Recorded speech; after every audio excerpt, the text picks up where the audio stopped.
ในตำราเล่มแรกนะครับจะมีรูปกลางกระดาษรูปหนึ่งนะครับเป็นรูปที่สวยงามนะครับก็มดฝั่งขาวนะครับอยู่ที่มุมนะครับเริ่มต้นก็ฝั่งขาวไปก่อนนะครับเดินมานี้เดินมาอีก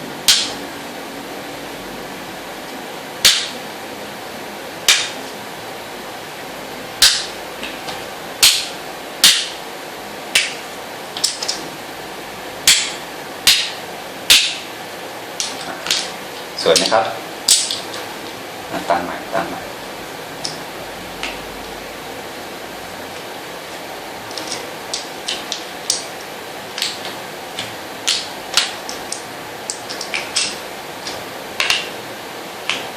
นี่เดินนี้นะครับเดิน16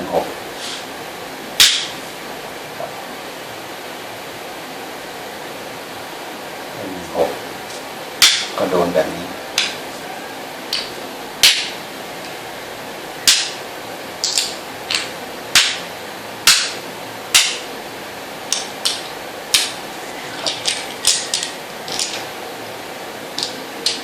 ตั้งใหม่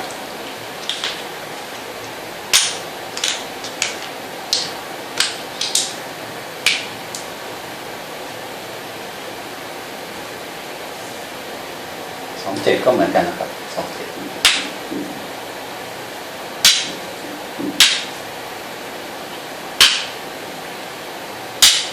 ครับใช้ฮอกกินนะครับกินถูกครับ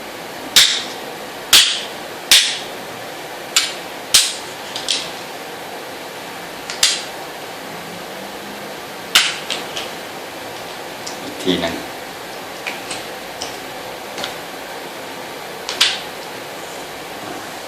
เป็น26ครับ26คราวนี้ไม่โดน3ผม26โดนแบบนี้ครับกินเข้ามาเลยนะครับ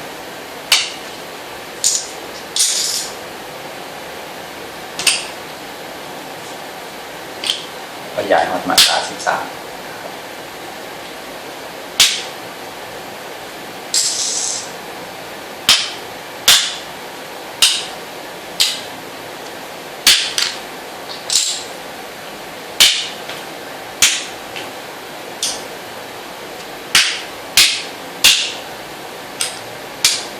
ครับ